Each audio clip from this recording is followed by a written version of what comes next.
Good morning, students. എല്ലാവർക്കും സുഖം തന്നെയല്ലേ?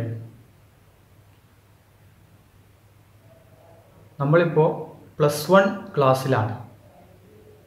10ാം ക്ലാസ്സൊക്കെ എല്ലാവരും പഠിച്ച് നല്ല മാർക്കോടുകൂടെ വിജയിച്ചു.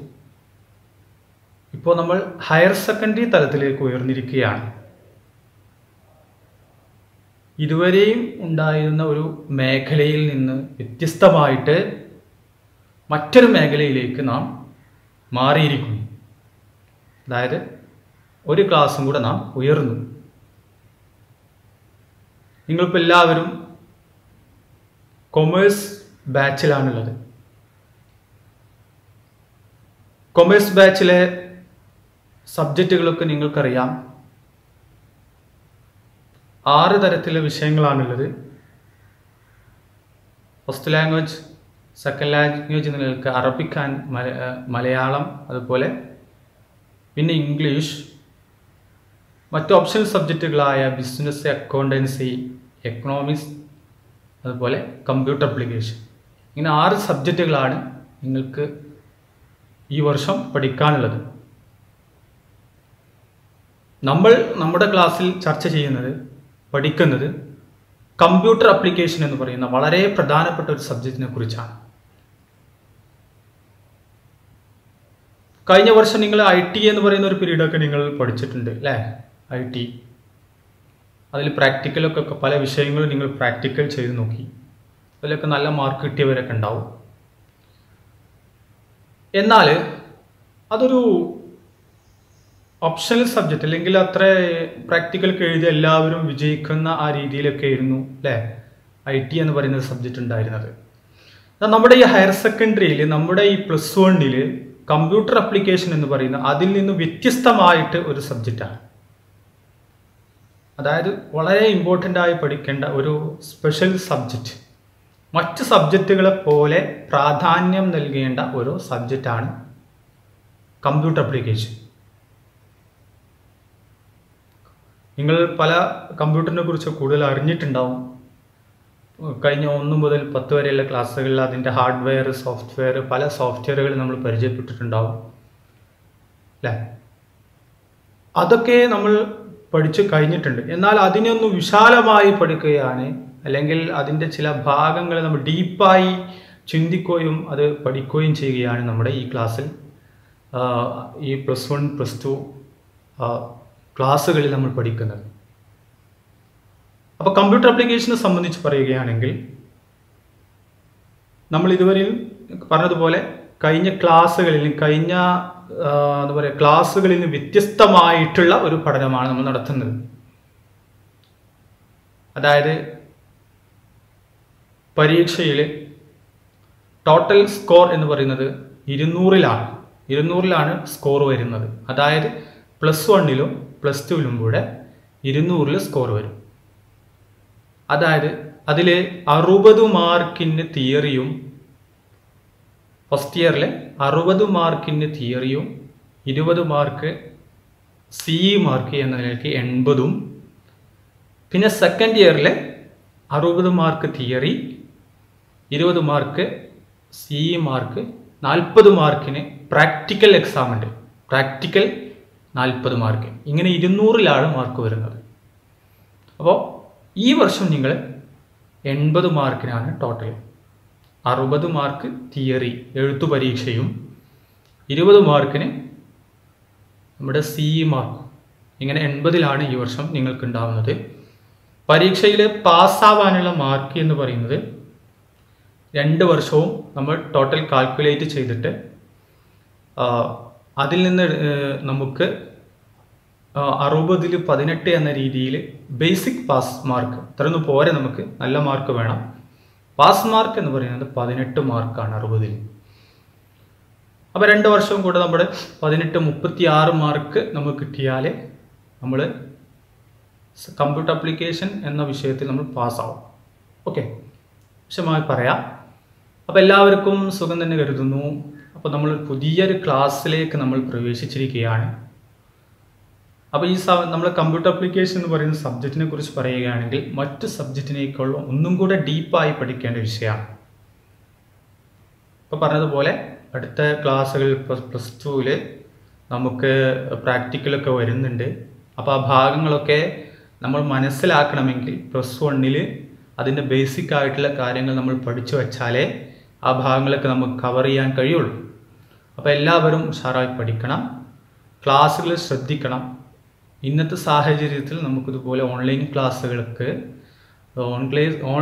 വഴിയാണ് നമുക്ക് ക്ലാസ്സുകളൊക്കെ സാധ്യമാവുകയുള്ളൂ. ഓഫ്ലൈൻ വരികയാണെങ്കിൽ നമുക്ക് കൂടുതൽ പറയാം. നമുക്ക് ഓൺലൈനാവും കുറേ പരിമിതികളൊക്കെ ഉണ്ട്. അപ്പോൾ അതൊക്കെ മറികടന്ന് നമ്മൾ എല്ലാ സബ്ജക്റ്റും ഉഷാറായി പഠിക്കണം. അതുപോലെ നമ്മൾ സ്ഥാപനം പറയുന്ന കാര്യങ്ങൾ, അതുപോലെ ടീച്ചേഴ്സ് പറയുന്ന കാര്യങ്ങളൊക്കെ അനുസരിച്ച് അതിന് വേണ്ട ഉതകുന്ന രീതിയിൽ നിങ്ങളുടെ പ്രവർത്തനങ്ങളൊക്കെ ഉണ്ടാവണം. പിന്നെ എന്നാൽ സിമ്പിളായിട്ട് നമുക്ക് എല്ലാ വിഷയങ്ങളും പഠിച്ചെടുക്കാം. വളരെ സിമ്പിളാണ്. ക്ലാസ്സുകളൊക്കെ ശ്രദ്ധിച്ചു പോയാൽ വളരെ സിമ്പിളായി പഠിക്കാൻ പറ്റുന്ന ഒരു വിഷയമാണ് കമ്പ്യൂട്ടർ ആപ്ലിക്കേഷൻ എന്ന് പറയുന്നത്. നമ്മൾ ഉയർന്ന മേഖലകളിലൊക്കെ നമ്മൾ ജോലി അല്ലെങ്കിൽ പഠനങ്ങളൊക്കെ നമ്മൾ നടത്തുമ്പോൾ ഏറ്റവും കൂടുതൽ അവസരങ്ങളൊക്കെ ഉള്ള ഒരു സബ്ജക്റ്റാണ് CA എന്ന് പറയുന്നത്. അപ്പോൾ എല്ലാവരും നന്നായി ക്ലാസ്സുകളൊക്കെ ശ്രദ്ധിക്കണം. ഓക്കെ, നമ്മുടെ ഈ കമ്പ്യൂട്ടർ ആപ്ലിക്കേഷൻ എന്ന് പറയുന്ന ഈ വിഷയത്തിൽ പ്ലസ് വണ്ണിൽ നമുക്ക് പഠിക്കാനുള്ള 10 ചാപ്റ്ററുകളാണ് പഠിക്കാനുള്ളത്. സമയം നമുക്ക് വൈകിയിട്ടുണ്ടെങ്കിലും, ഒരുപാട് ക്ലാസ്സുകൾ തുടങ്ങാൻ വൈകിയിട്ടുണ്ടെങ്കിലും നമുക്ക് 10 ചാപ്റ്ററുകൾ പഠിക്കാനുണ്ട്. നമ്മൾ ആദ്യമായി നമ്മൾ പഠിക്കുന്നത് കമ്പ്യൂട്ടറിൻ്റെ ബേസിക് ആയിട്ടുള്ള ചില ഭാഗങ്ങളാണ്.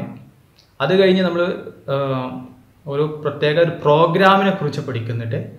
പിന്നെ ചില കമ്പ്യൂട്ടർ ആപ്ലിക്കേഷനെ കുറിച്ച് പഠിക്കുന്നുണ്ട്. ടോട്ടലി ഈ 10 ചാപ്റ്ററിൽ ഇങ്ങനെ 3 ഭാഗങ്ങളാണ് ചർച്ച ചെയ്യുന്നത്. ഓക്കെ, അപ്പോൾ ഫസ്റ്റ് ചാപ്റ്ററാണ് നമ്മൾ ഇനി തുടങ്ങി വെക്കുന്നത്. അതായത് ഫസ്റ്റ് ചാപ്റ്ററാണ് ഫണ്ടമെൻ്റൽസ് ഓഫ് കമ്പ്യൂട്ടർ. ഒരു കമ്പ്യൂട്ടറിൻ്റെ ഘടകങ്ങൾ ഏതൊക്കെയാണ്, പ്രധാനപ്പെട്ട ഘടകങ്ങൾ ഏതൊക്കെയെന്ന് പറയുന്ന പ്രധാനപ്പെട്ട ഒരു ചാപ്റ്ററാണ് നമ്മൾ പറയുന്നത്. ഈ ചാപ്റ്ററിൽ 3 ഭാഗങ്ങളാണ് ചർച്ച ചെയ്യുന്നത്. ഒന്ന് ഡാറ്റ ആൻഡ് ഇൻഫർമേഷൻ, ഒരു പോയിന്റ് ഡാറ്റ ആൻഡ് ഇൻഫർമേഷൻ. അതിൽ ഡാറ്റ പ്രോസസ്സിംഗ് എന്നും കൂടെ നമ്മൾ പഠിക്കുന്നുണ്ട്. അപ്പോൾ ഡാറ്റ പ്രോസസ്സിംഗ്, ഇൻഫർമേഷൻ, ഇതാണ് നമ്മൾ ഫസ്റ്റ് പഠിക്കുന്നത്. ഈ ഭാഗം കഴിഞ്ഞാൽ കമ്പ്യൂട്ടറിൻ്റെ സ്വഭാവങ്ങളൊക്കെ നമ്മൾ വിശദീകരിച്ച് കഴിഞ്ഞാൽ അടുത്ത് പഠിക്കുന്നത് വളരെ ഇമ്പോർട്ടൻ്റ് ആയ മറ്റൊരു ഭാഗമാണ്. അതായത് എന്താ പറയുക, functional unit of the computer. Computer പ്രവർത്തിക്കാൻ ആവശ്യമായ കമ്പ്യൂട്ടറിൻ്റെ ഭാഗങ്ങൾ കഴിഞ്ഞ ക്ലാസ്സുകളിലൊക്കെ നിങ്ങൾ പഠിച്ചൊരു ഭാഗം തന്നെയാണ്. അതൊന്ന് വിശദമായി പറയുന്നത് functional unit of the computer. പിന്നെ മൂന്നാമതായി നമ്മൾ പഠിക്കുന്നത് നമ്പർ സിസ്റ്റങ്ങളെ കുറിച്ചാണ്. പലതരത്തിലുള്ള നമ്പറുകൾ നമ്മൾ കണ്ടിട്ടുണ്ട്, 0 to 9 വരെ നമ്പറുകൾ. ഈ കമ്പ്യൂട്ടറിൽ ഉപയോഗിക്കുന്ന പലതരത്തിലുള്ള നമ്പറുകൾ ഏതൊക്കെയാണ് എന്നാണ്. ഈ 3 ഭാഗങ്ങളാണ് നമ്മൾ ഈ ചാപ്റ്റർ, ഒന്നാമത്തെ ചാപ്റ്ററായ ഫണ്ടമെൻ്റൽ ഓഫ് എ കമ്പ്യൂട്ടർ എന്ന് പറയുന്ന ഭാഗത്ത് നമ്മൾ പഠിക്കുന്നത്. ഓക്കെ, അപ്പോൾ എല്ലാവരും ശ്രദ്ധിക്കുക. അപ്പോൾ ഒന്നാമത്തെ പോയിന്റ് നമുക്ക് ഈ ക്ലാസ്സിൽ പഠിക്കാം. ഒന്നാമത് ഡാറ്റ ആൻഡ് ഇൻഫർമേഷൻ. എന്താണ് ഡാറ്റ, എന്താണ് ഇൻഫർമേഷൻ അല്ലേ? ഡാറ്റ എന്ന് പറയുന്നത് റോ ഫാക്ട് ആൻഡ് ഫിഗേഴ്സ് എന്ന് പറയും. ഇപ്പോൾ ഉദാഹരണം പറയുകയാണെങ്കിൽ നമ്മൾ ഒരു സാധനം, ഒരു വസ്തു നമ്മൾ നിർമ്മിക്കുകയാണെങ്കിൽ, ഉദാഹരണം ഒരു കെട്ടിടം ഉണ്ടാക്കുക, ഒരു വീട് ഉണ്ടാക്കുകയാണെങ്കിൽ, ഈ വീട് നമുക്ക് സിമൻറ്റ് വേണം, സാൻഡ് വേണം, അതുപോലെ കട്ട വേണം, കമ്പി വേണ്ടി വരും, അതുപോലെ മറ്റു മെറ്റലുകൾ, ഇതുപോലെ ഒരുപാട് സാധനങ്ങൾ വേണ്ടി വരും അല്ലേ? ഇവകളൊക്കെ ഒരു പ്രത്യേക രൂപത്തിൽ ക്രമീകരിക്കുമ്പോഴാണ്, ഇവയൊക്കെ ചേർത്തൊരു പ്രത്യേക രൂപത്തിൽ ക്രമീകരിക്കുമ്പോഴാണ് വീട് എന്ന് പറയുന്ന ആ കെട്ടിടം ഉണ്ടാകുന്നത് അല്ലേ? ഇനിയോ ഇതൊന്നൊരു പ്രത്യേക രൂപത്തിലൊന്നും ക്രമീകരിക്കാതെ ഒരു ഭാഗത്ത് ഇങ്ങനെ വെക്കുകയാണെങ്കിലോ അതിനൊരു വീട് എന്ന് പറയോ? ഇല്ല. അപ്പൊ കട്ട എന്ന് പറയുന്നത്, അല്ലെങ്കിൽ കല്ല് എന്ന് പറയുന്നത് ഒരു സാധനം, അത്രേ ഉള്ളൂ. സിമെന്റ്, പിന്നെ അതുപോലെ മെറ്റല്, മണൽ, അല്ലേ? അങ്ങനെ ഓരോ സാധനങ്ങൾ ഓരോ പേരുകളായിരിക്കും. ഇവകളൊക്കെ കൂടിച്ചേർന്ന് പ്രോസസ്സ് ചെയ്യുമ്പോഴാണ് വീടുണ്ടാകുന്നത്. ഇതാണ് data and information. Data and information. ഈ ഡാറ്റകളെ പ്രത്യേക രീതിയിൽ അറേഞ്ച് ചെയ്യുമ്പോഴാണ് ഇൻഫർമേഷൻ ഉണ്ടാകും. മനസ്സിലായോ? എന്താണ് ഡാറ്റ ആൻഡ് ഇൻഫർമേഷൻ? മനസ്സിലായോ? അതായത് ഒരു വസ്തുക്കൾ, ഒരു ഇൻഫർമേഷൻ ഉണ്ടാക്കാൻ ആവശ്യമായ റോ മെറ്റീരിയൽസ്, സംസ്കൃത വസ്തുക്കൾ നമ്മൾ പറയാലോ, റോ മെറ്റീരിയൽസ്, അതാണെന്ത്? ഡാറ്റകൾ. അപ്പോൾ കല്ല്, മണൽ, സിമൻറ്റ് എന്ന് പറയുന്നതൊക്കെ ഡാറ്റകളാണ്, അല്ലേ? വീടിനെ സംബന്ധിച്ചിടത്തോളം ഡാറ്റകൾ എന്ന് പറയാം, റോ മെറ്റീരിയൽസ് എന്ന് പറയും. അതുപോലെ ഒരു ഇൻഫർമേഷൻ ഉണ്ടാക്കാൻ ആവശ്യമായ വസ്തുക്കൾ, ആ വസ്തുക്കൾക്കാണ് നമ്മൾ എന്ന് പറയുന്നത് ഡാറ്റ എന്ന് പറയുന്നത്. ഈ ഡാറ്റകൾ പ്രോസസ്സ് ചെയ്തിട്ടാണ് ഇൻഫർമേഷൻ ഉണ്ടാകുന്നത്. വീട്, കല്ലുകളൊക്കെ ഒരു പ്രത്യേക രീതിയിൽ ഇങ്ങനെ അറേഞ്ച് ചെയ്തിട്ട് ഒരു വീട് എന്ന് പറയുന്ന ഒരു പ്രൊഡക്റ്റ് ഉണ്ടാവുന്നു, ഒരു റിസൾട്ട് നമുക്ക് കിട്ടുന്നു, അല്ലേ? അപ്പോൾ ഈ വീട് എന്ന് പറയുന്നത് ഇൻഫർമേഷൻ ആണ്. പിന്നെയോ ഈ വീട് ഉണ്ടാക്കാൻ ഈ ഡാറ്റകളെ പ്രത്യേക രീതിയിൽ അറേഞ്ച് ചെയ്ത് അതിൻ്റെ ഒരു പ്രോസസ്സിംഗ് നടത്തി, അതിനാണെന്ന് പറയുന്നത് ഡാറ്റ പ്രോസസ്സിംഗ് എന്ന് പറയുന്നത്. ഡാറ്റ പ്രോസസ്സിംഗ്, ആ മൂന്ന് കാര്യങ്ങൾ: ഡാറ്റ പ്രോസസ്സിംഗ്, ഇൻഫർമേഷൻ. അപ്പോൾ ഇൻഫർമേഷൻ ഉണ്ടാവാൻ ആവശ്യമായ ഡാറ്റകളെ അറേഞ്ച് ചെയ്യുന്നു, അല്ലേ? ചിത്രത്തിലേക്ക് നോക്കൂ. ഇതൊരു അധ്യാപകന്റെ ഡയറി കുറിപ്പാണ്. ഇതിൽ കുറെ വാക്കുകളുണ്ട്, കുറെ സംഖ്യകളുണ്ട്. വാക്കുകൾ എന്ന് പറയുന്നത് കുട്ടികളുടെ പേരിനെ സൂചിപ്പിക്കാൻ അല്ലെങ്കിൽ സബ്ജക്റ്റിനെ സൂചിപ്പിക്കാൻ ഒക്കെയാണ് നമ്മൾ വാക്കുകൾ ഉപയോഗിക്കുന്നത്. നമ്പറുകളൊക്കെ ആണെങ്കിലോ കുട്ടികൾക്ക് പരീക്ഷയിൽ നേടിയ മാർക്കുകളാവാം, അവരുടെ ചില മാസങ്ങളിലെ ഹാജറുകളാവാം, അല്ലെങ്കിൽ അതുപോലെ മറ്റുള്ള എന്തെങ്കിലും ഡാറ്റകൾക്ക് വേണ്ടി ഉപയോഗിച്ചതാവാം, അല്ലേ? അപ്പൊ ഇതിലെ ഈ വാക്കുകളും ഈ സംഖ്യകളും ഇവകൾക്കാണ് എന്ന് പറയുന്നത് ഡാറ്റ എന്ന് വിളിക്കുന്നത്. അപ്പൊ എന്താ ഡാറ്റ എന്ന് പറഞ്ഞാൽ? Data denotes raw fact and figures such numbers, words and amount. It is. അല്ലേ? ഡാറ്റ എന്ന് പറഞ്ഞാൽ എന്താ? റോ ഫാക്ട് ആൻഡ് ഫിഗേഴ്സ്, വസ്തുക്കളും അതുപോലെ കണക്കുകൾ, അല്ലെങ്കിൽ ഫിഗേഴ്സ് എന്ന് പറഞ്ഞാൽ രൂപങ്ങൾ. ഇതിനാണ് എന്ത് പറയുന്നത്? ഡാറ്റ എന്ന് വിളിക്കുന്നത്. ഈ ഡാറ്റ എന്തൊക്കെയാവാം? വാക്കുകളാവാം, നമ്പേഴ്സുകളാവാം, വേർഡുകളാവാം, അതുപോലെ എമൗണ്ട്, ഒരു തുകയാവാം, അല്ലെങ്കിൽ ക്വാണ്ടിറ്റി, അല്ലേ? ഇതൊക്കെ ആവാം. ഇതിനാണ് എന്ത് പറയുന്നത്? ഡാറ്റ എന്ന് പറയുന്നത്. അപ്പോൾ എന്താ ഡാറ്റയ്ക്ക് നമ്മൾ ഡെഫിനിഷൻ കൊടുക്കാം? Data denotes raw fact and figures such as numbers, word, amount and quality etc. Okay, ഇതിനാണ് എന്ത് പറയുന്നത്? ഡാറ്റ എന്ന് പറയുന്നത്, അല്ലേ? That can be processed or manipulated. ഇതാണ് എന്ത് ചെയ്യുന്നത്? പ്രോസസ് ചെയ്യുന്നതും മാനിപ്പുലേറ്റ് ചെയ്യുന്നതും. ഇതാണ് ഇൻഫർമേഷൻ ഉണ്ടാവാൻ വേണ്ടി പ്രോസസ്സിംഗ് ഉപയോഗിക്കുന്നത്, അല്ലേ? അതുപോലെ ഒരു റിസൾട്ട് ഉണ്ടാവാൻ വേണ്ടി പ്രവർത്തിക്കുന്നത്. ഇവ ഉപയോഗിച്ചാണ് ഒരു ഇൻഫർമേഷൻ ഉണ്ടാകുന്നത്. ഓക്കെ, ഇതിനാണ് എന്ത് പറയുന്നത്? ഡാറ്റ എന്ന് പറയുന്നത്. ഇനിയോ ഈ വസ്തുക്കളെ, അല്ലേ, ഒരു പ്രത്യേക രീതിയിൽ നമ്മൾ എഴുതുകയാണെങ്കിൽ നമുക്കൊരു സംശയം, ഡൗട്ട് അവിടെ വരുന്നില്ല. ഇതെന്താണ് കൊടുത്തുന്നുള്ളതെന്നുള്ള നമുക്കൊരു ഇൻഫർമേഷൻ അല്ലെങ്കിൽ ഒരു കൃത്യമായൊരു അറിവ് നമുക്ക് നൽകിയിരുന്നു, അല്ലേ? ഇപ്പോൾ നമ്മൾ മാർക്കയുടെ പ്രവർത്തനങ്ങളിൽ കുട്ടികൾ നേടുന്ന സ്കോറുകൾ, അല്ലേ? ഇപ്പോൾ ഇവിടെ റോൾ നമ്പർ എന്നുള്ളിടത്ത് നമ്മൾ 1, 2 എന്ന് കൊടുത്തു. പേര് എന്നുള്ളിടത്ത് നമ്മൾ, അല്ലേ, കുട്ടികളുടെ പേര് കൊടുത്തു. ഇനിയോ സ്കോറുകൾ, അത് ഓരോ സബ്ജക്റ്റിൻ്റെ നമ്മൾ അസൈൻമെൻറ്റ്, പരീക്ഷ, അതുപോലെ പ്രൊജക്റ്റ്, അതുപോലെ അതിൻ്റെ മാർക്ക് നമ്മൾ കൊടുത്തപ്പോൾ ഒരു പ്രത്യേക രൂപത്തിൽ അതിനെ അറേഞ്ച് ചെയ്തപ്പോൾ നമ്മൾ എന്ത് ചെയ്തു? ഈ ഡാറ്റയെക്കുറിച്ചുള്ള ഡൗട്ടുകൾ മാറി, എന്താണെന്നുള്ളത് നമുക്ക് മാറിക്കിട്ടി, അല്ലേ? അപ്പോൾ ഇവിടെ ഈ ഡാറ്റ ക്രമീകരിക്കുമ്പോൾ ഇവയൊക്കെ എന്താണ് പ്രത്യേക രീതിയിൽ എഴുതുമ്പോൾ അതെന്തായി ഒരു ഇൻഫർമേഷനായി മാറി. അതായത് ഇൻഫർമേഷൻ, അതായത് അർത്ഥപൂർണമായ രീതിയിൽ ഡാറ്റയെ ക്രമീകരിക്കുക. ഇങ്ങനെ അർത്ഥപൂർണമായ രീതിയിൽ ഡാറ്റയെ ക്രമീകരിക്കുമ്പോൾ ഈ വസ്തുക്കളെല്ലാം ഇവയെക്കുറിച്ചൊക്കെ വ്യക്തമായ ഒരു ആശയം നമുക്ക് ലഭിക്കുന്നുണ്ട്. ഇതിനാണ് എന്ത് പറയുന്നത്, ഇൻഫർമേഷൻ എന്ന് പറയുന്നത് അല്ലേ. അതായത് എന്താ ഇൻഫർമേഷൻ എന്ന് പറഞ്ഞാൽ, when data is arranged in a meaningful way, data is arranged in a meaningful way, we get a clear cut idea about the fact and figures. ഈ കണക്കുകളെ കുറിച്ച് നമുക്ക് എന്ത് ചെയ്യുന്നു, ഒരു വ്യക്തമായ ഒരു ഫിഗർ, ഒരു രൂപം നമുക്ക് കിട്ടുന്നു. It is known as information. ഇപ്പോൾ ഡാറ്റയെ പ്രത്യേക രീതിയിൽ അറേഞ്ച് ചെയ്യുമ്പോൾ നമുക്ക് എന്ത് ചെയ്യുന്നു, അതിൽ നിന്നൊരു എന്താ പറയുക മീനിങ് അല്ലെങ്കിൽ ഒരു clear cut idea about this fact, അതിനെക്കുറിച്ച് എന്ത് ചെയ്യുന്നു, ഒരു പ്രത്യേക ഐഡിയ ലഭിക്കുന്നു അല്ലേ, ഒരു റിസൾട്ട് കിട്ടുന്നു. അതിനാണ് എന്ത് പറയുന്നത്, ഇൻഫർമേഷൻ എന്ന് പറയുന്നത്. ഓക്കെ, അപ്പോൾ ഇതാണ് ഡാറ്റ ആൻഡ് ഇൻഫർമേഷനെ കുറിച്ച് നമുക്ക് പഠിക്കാനുള്ളത്. ഓക്കെ അല്ലേ. അപ്പോൾ ഈ ഉദാഹരണം ഒന്ന് മനസ്സിലാക്കുക. അപ്പോൾ ഡാറ്റ കൊണ്ട് നമുക്ക് ക്ലിയർ ആയിട്ടുള്ള ഒരു ഇൻഫർമേഷൻ ലഭിക്കുന്നില്ല, അത് പ്രത്യേക രീതിയിൽ അറേഞ്ച് ചെയ്ത് ഒരു മീനിങ് ആയ രീതിയിൽ അതിനെ അറേഞ്ച് ചെയ്യുമ്പോഴാണ് അത് ഇൻഫർമേഷനായിട്ട് മാറുന്നത്. ഓക്കെ, അപ്പോൾ നമുക്ക് ഡാറ്റ ആൻഡ് ഇൻഫർമേഷനെ കുറിച്ച് പറയുമ്പോൾ ഡാറ്റ എങ്ങനെ വിശദീകരിക്കാം. ഡാറ്റ റോ ഫാക്ട് ആൻഡ്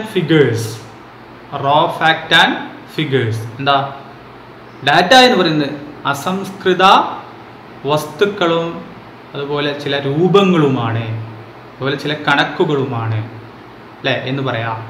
ഇനിയോ data is similar to raw material. Data എന്താണ്, ഒരു അസംസ്കൃത വസ്തുവിന് സമാനമാണ് അല്ലേ. നമ്മൾ നേരത്തെ പറഞ്ഞു, ഒരു വീടുണ്ടാക്കുമ്പോൾ അതിനാവശ്യമായ കല്ല്, സിമെന്റ് പോലുള്ളതൊക്കെ അതിൻ്റെ അസംസ്കൃത വസ്തുക്കളാണ്, അതിന് വേണ്ട വസ്തുക്കളാണ്.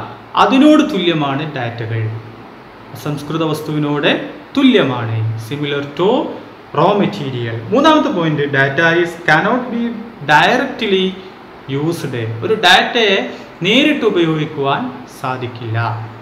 ഒരു ഡാറ്റയെ നേരിട്ട് ഉപയോഗിക്കുക, അതിനോടുകൂടെ മറ്റുള്ളവർ ചേരുമ്പോഴാണ് എന്ത് ചെയ്യുന്നത്, ഉപയോഗിക്കാൻ കഴിയുന്നത്. പിന്നെ data is does not give precise and clear sense അല്ലേ. കൃത്യമായ ധാരണയും വ്യക്തതയും ഡാറ്റ നൽകുന്നില്ല അല്ലേ. ഒരു ഡാറ്റ കൊണ്ട് നമുക്ക് കൃത്യമായ ധാരണ ലഭിക്കുന്നില്ല, എന്നാൽ ഒരു വ്യക്തതയും ഈ ഡാറ്റ നൽകുന്നില്ല അല്ലേ. അതെല്ലാം കൂടിച്ചേരുമ്പോഴാണ്, അത് പ്രോസസ് ചെയ്യുമ്പോഴാണ് നമുക്കതിൻ്റെ അതിനെ കുറിച്ചുള്ള ധാരണ ലഭിക്കുന്നത്. അപ്പോൾ ഡാറ്റയായിരിക്കെ അതെന്ത് ചെയ്യുന്നില്ല, കൃത്യമായ ധാരണയും വ്യക്തതയും നമുക്ക് നൽകുന്നു. ഇനി എന്താ ഇൻഫർമേഷൻ നമുക്ക് പരിശോധിച്ച് നോക്കാം. ഇൻഫർമേഷൻ എന്ന് പറഞ്ഞാൽ information is processed data. Process ചെയ്ത ഡാറ്റക്കാണ് ഇൻഫർമേഷൻ എന്ന് പറയുന്നത്. ഒരു മാർക്കിനൊക്കെ സാധാരണ ചോദിക്കുന്നതാണ്. Processed data is known as dash. എന്താണ് ഇൻഫർമേഷൻ? പ്രോസസ്ഡ് ഡാറ്റ പ്രോസസ് ചെയ്താണ് ഇൻഫർമേഷൻ വരുന്നത്. അപ്പോൾ ഡാറ്റ ഈസ് പ്രോസസ്ഡ് ഡാറ്റ, അത് ഇൻഫർമേഷൻ ഈസ് പ്രോസസ്ഡ് ഡാറ്റ.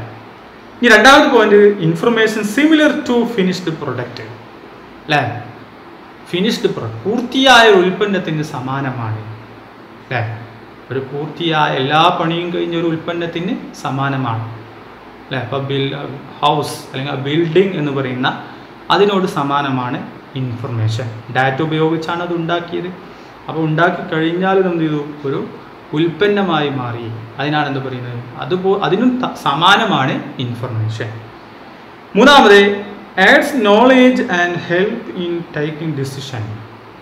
അറിവ് വർദ്ധിപ്പിക്കുന്നതിനും തീരുമാനമെടുക്കുന്നതിനും ഇൻഫർമേഷൻ സഹായിക്കും.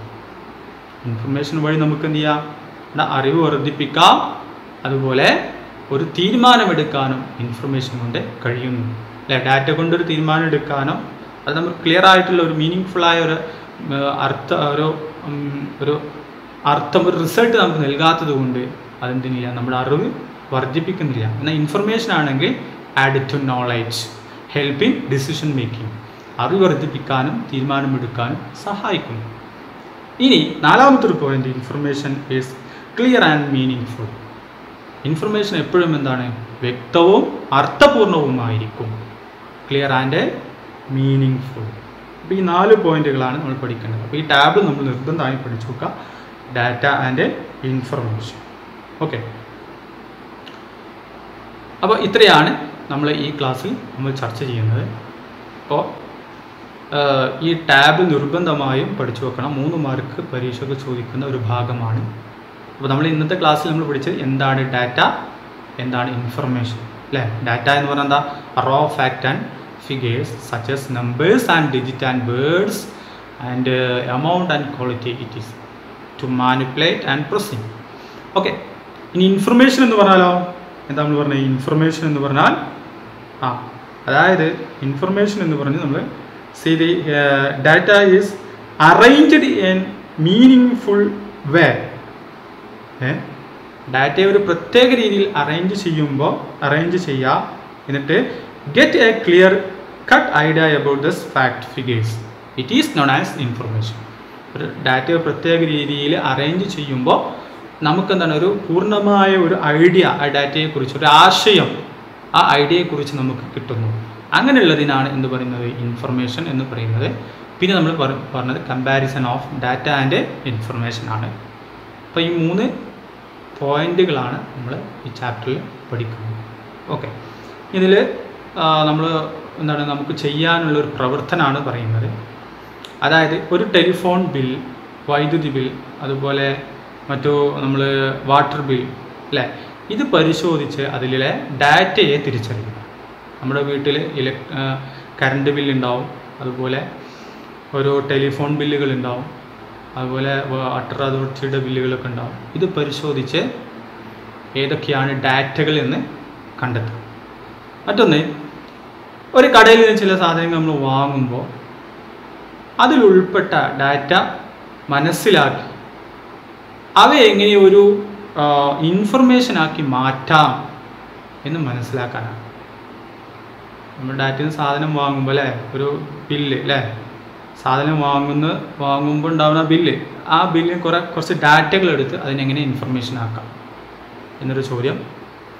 പിന്നെ നിത്യജീവിതത്തിൽ ബന്ധപ്പെട്ട എന്തെങ്കിലും ഡാറ്റയും വിവരങ്ങളും തിരിച്ചറിയാം.